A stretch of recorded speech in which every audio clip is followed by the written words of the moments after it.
Oi, meu nome é Letícia, minha equipe é composta por mim, Ana e Paulo Vitor, e a gente vai falar um pouco sobre os paradoxos de Zenon. Olá, tudo bem com todos? Bem, explicaremos agora a respeito dos paradoxos de Zenão. Para começar, quem foi Zenão de Eleia?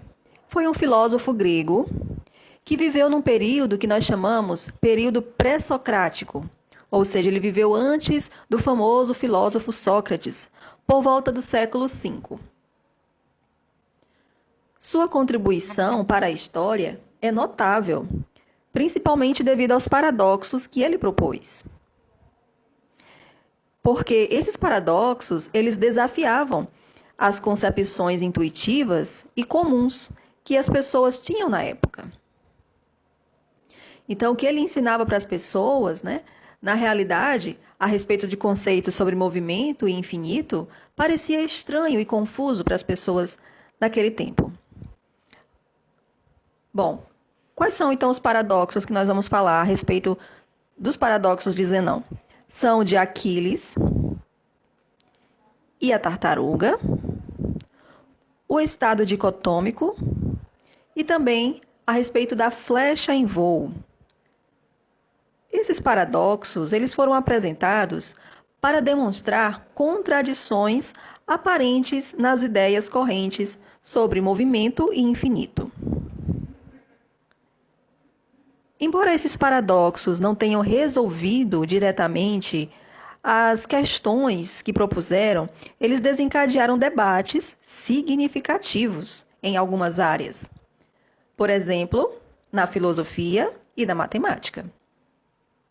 Na matemática, por exemplo, as reflexões de Zenão a respeito de infinito ajudaram a estimular o desenvolvimento do cálculo e a compreensão mais profunda dos conceitos de limite e convergência. O paradoxo de Aquiles e a tartaruga. Esse paradoxo é um dos mais conhecidos entre os paradoxos propostos por Zenão.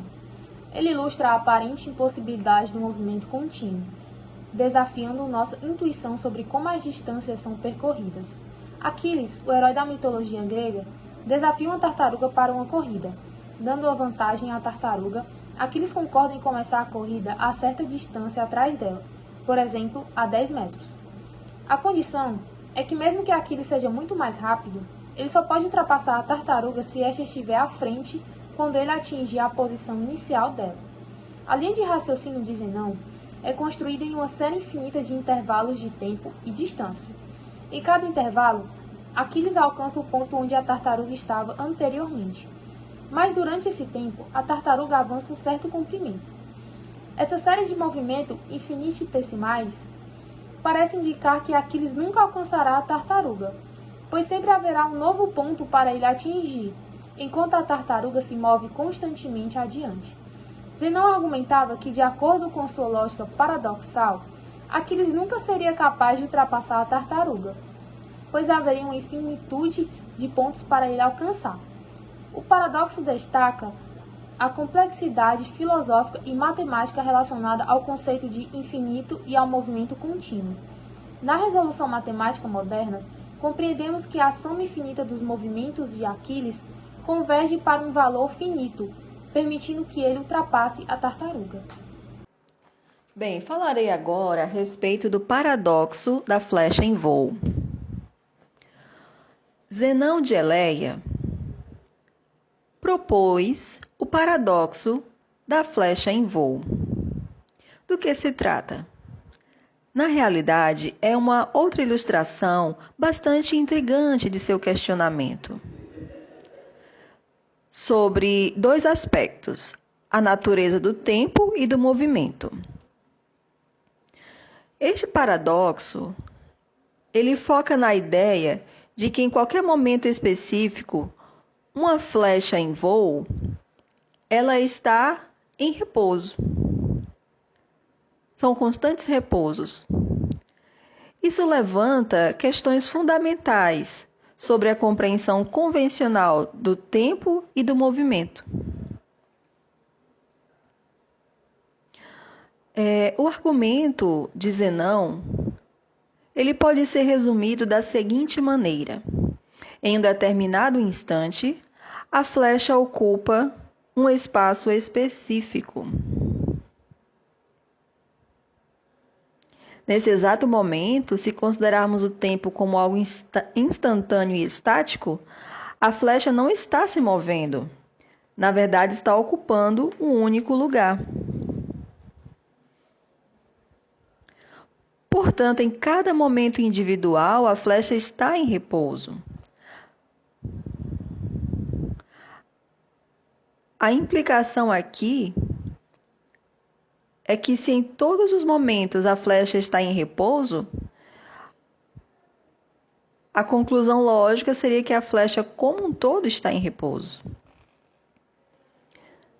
No entanto, isso contradiz diretamente a experiência comum e a observação de que uma flecha, quando disparada, ela está claramente em movimento.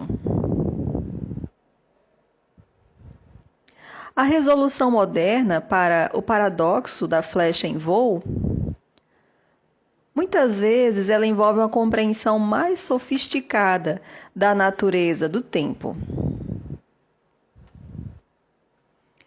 Por exemplo, na física moderna, o tempo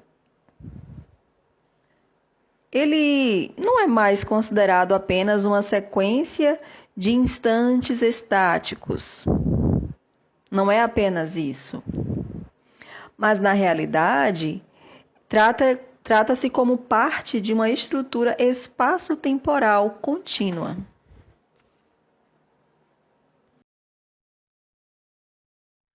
Outro paradoxo muito conhecido é o paradoxo do estádio dicotômico, que basicamente é o seguinte: a gente tem um corredor, uma pessoa que tem que atingir o final de uma pista. Para que ele faça isso, segundo Zenão, ele teria que percorrer primeiro metade do caminho e antes disso metade da metade, numa sequência infinita de subdivisões.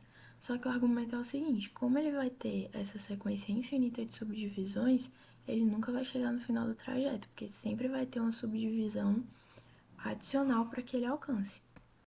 Esse paradoxo, ele nos faz levantar algumas questões filosóficas e matemáticas a respeito da natureza do contínuo, do infinito e da própria realidade.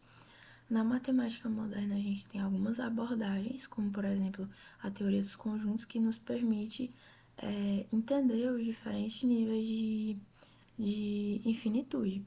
Por exemplo, a cardinalidade dos números naturais, 1, 2, 3, é um tipo de infinito, mas é um infinito diferente da infinitude dos números reais entre 1 e 0. Na matemática contemporânea, a gente consegue distinguir entre os infinitos potenciais e os infinitos cingidos. Os infinitos potenciais, no caso, eles denotam que, embora haja uma quantidade infinita desses números, eles ainda podem ser contados, no caso da infinitude dos números naturais. Já o segundo, ele sugere que há diferentes níveis de infinitude. E aí esses conceitos mostram que, embora o paradoxo do estágio dicotômico desafie a nossa intuição sobre a divisibilidade infinita, a matemática moderna ainda consegue desenvolver ferramentas e estruturas que permitem que a gente lide com essas questões de maneira mais prática e mais robusta. Aplicações matemáticas. O paradoxo de Zenão, ao desafiar a noção tradicional de infinito, desempenhou um papel crucial no desenvolvimento da teoria dos números reais e do cálculo infinitesimal. Seus paradoxos, como o de Aquiles e a tartaruga, motivaram a introdução do conceito de limite, fornecendo uma estrutura lógica para abordar subdivisões infinitas. Essa motivação foi essencial para a formulação rigorosa de técnicas de cálculo por Newton e Leibniz. A influência de Zenão na teoria dos números reais é evidente ao questionar a organização dos números em sequências infinitas, contribuindo para o estabelecimento de uma base sólida nesse campo. Seu paradoxo dicotômico provocou reflexões profundas sobre a convergência influenciando a compreensão moderna de como séries de eventos, como no paradoxo da flecha em voo, podem ocorrer em tempos infinitamente pequenos, mas ainda convergir para resultados mensuráveis. Então, alguns dos pontos discutidos nessa apresentação foram desafio ao infinito, conceito de limite, teoria dos números reais, convergência, pensamento crítico e uma reflexão sobre o contínuo. O legado de Zenão é duradouro tanto na filosofia quanto na matemática. Ele desafiou as mentes antigas, estimulou o pensamento crítico e ele continua a inspirar o desenvolvimento de alguns conceitos fundamentais. Na filosofia, a sua abordagem provocou algumas reflexões sobre o conceito de contínuo e de infinito, enquanto na matemática essas contribuições impulsionaram a evolução do cálculo e da teoria dos números reais. O legado de Zenão transcende os séculos e ele evidencia como que os seus desafios provocativos continuam a moldar o pensamento em algumas disciplinas tão distintas, no caso da filosofia e da matemática.